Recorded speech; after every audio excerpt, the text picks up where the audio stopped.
Et voilà, nous sommes dans notre 7e journée de mandala de l'Avent.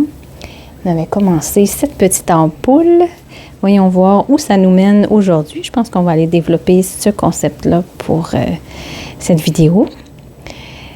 On peut prendre le temps de choisir si on désire une pointe plus fine, plus épaisse. Mais là, moi, je vois la longueur de mon dessin et j'aimerais pouvoir répéter à la même hauteur pour tous les motifs.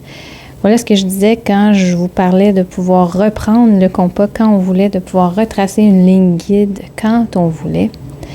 C'est un très bon exemple puisque je vais reproduire ce motif en ayant cette ligne guide qui me donne la hauteur maximale, sa hauteur.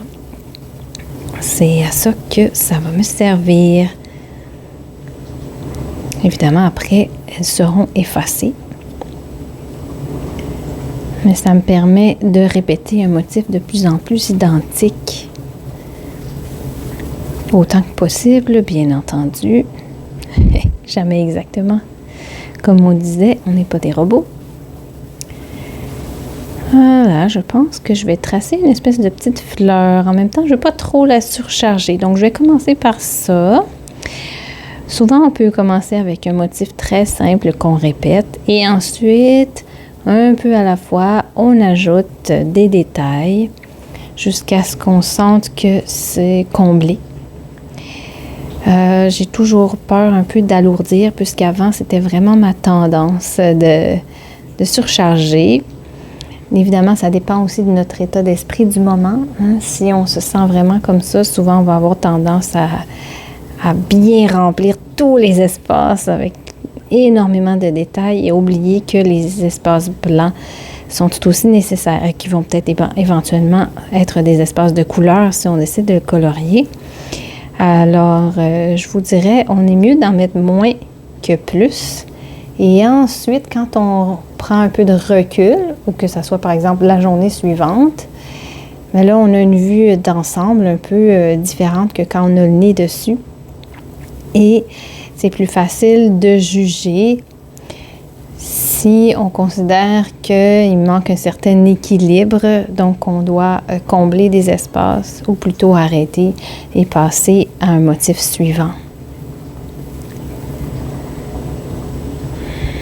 N'oubliez pas de respirer profondément. Oh, alors, vous voyez bien ma main sèche grâce à cet hiver. Désolée. Ok, alors je pense que je vais ajouter une ligne contour. Encore une fois, vous savez comment j'aime ça. En fait, c'est toujours parce que je pense à ce qui s'en vient ensuite. Ça, c'est un problème, puisqu'on doit rester dans le moment présent. Mais c'est plutôt que quand on prend du recul, là, je vois que la plupart de mes figures sont des lignes doubles.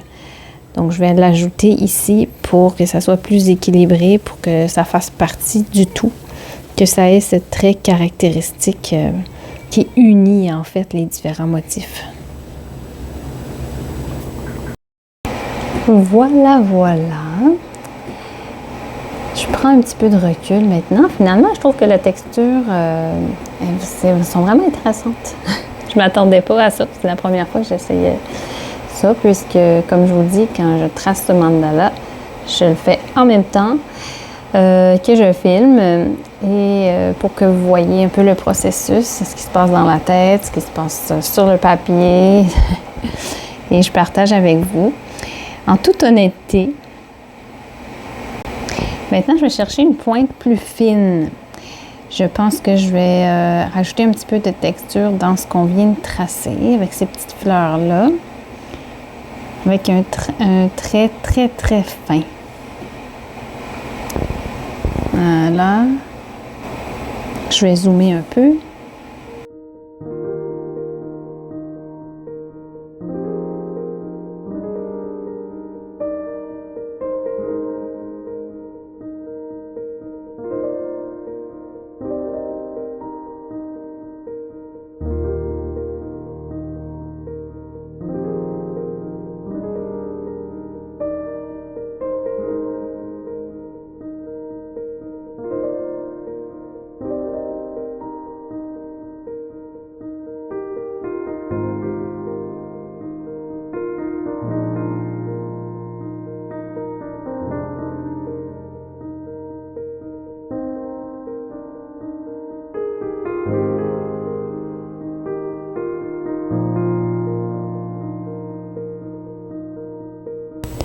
Bon, et tant qu'à avoir le pointe fine, je vais retourner jouer avec ce petit ombrage, là, ce pointillisme-là au centre. Voilà, hein, on va, on revient, on repart. C'est aussi le processus de création. Ajouter, puisqu'on ne peut pas enlever. Donc, comme je vous disais, hein, ma stratégie, c'est un peu plus d'en mettre moins et ensuite, avec du recul, en ajouter si je sens que je dois combler quelque chose. Donc, vous en avez la preuve ici encore.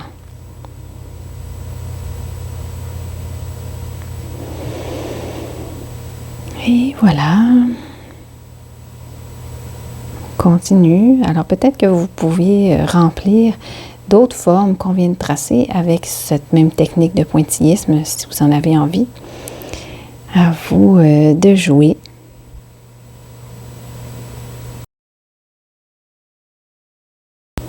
Maintenant, je reprends ma pointe régulière avec laquelle je dessinais. Pour y aller un peu plus foncé dans les extrémités, essayez d'augmenter le contraste. C'est une façon. Alors, je vous lance une question comme ça. Qu'est-ce que vous préférez, vous? Est-ce que c'est plus tracer les formes extérieures ou est-ce que c'est plus les remplir? Soit les remplir de texture ou les remplir d'autres formes, les remplir de couleurs, les colorier. Avant, j'avoue que je préférais colorier. Et quand j'ai appris à dessiner moi-même, à créer le mandala, j'ai perdu l'intérêt pour un bon moment pour le coloriage. Et j'y reviens. En fait, j'étais beaucoup dans le monochrome, peut-être 2 couleurs, puis je jouais avec le relief. Et là, tranquillement, je retourne au coloriage, ou quand je le fais, j'ai évidemment mes médiums préférés. Alors, vous pouvez me faire part aussi de quels sont vos médiums préférés pour colorier, pour mettre de la couleur. Alors, ça peut être avant de dessiner avec un fond d'aquarelle, ça peut être avec du pastel, avec des crayons de bois, où il y a beaucoup de jeux de dégradés possibles, avec des feutres aussi. Maintenant, il y a des tonnes de techniques. Alors, qu'est-ce que vous préférez, vous? On va voir, là, je pense que c'est déjà bien chargé. Je ne suis pas certaine que je vais aller dans le coloriage pour ce mandala. Mais, hop, on n'est pas rendu. Voyez-vous, là, j'épaissis ce trait-là. Quand je regarde pour l'équilibre de la figure au complet, mais là, je me rends compte qu'il n'y a pas de trait noir foncé, épais dans cette section-là. Et j'essaie toujours d'équilibrer et prendre du recul, ça aide beaucoup, que ce soit un recul dans le temps ou un recul dans l'espace.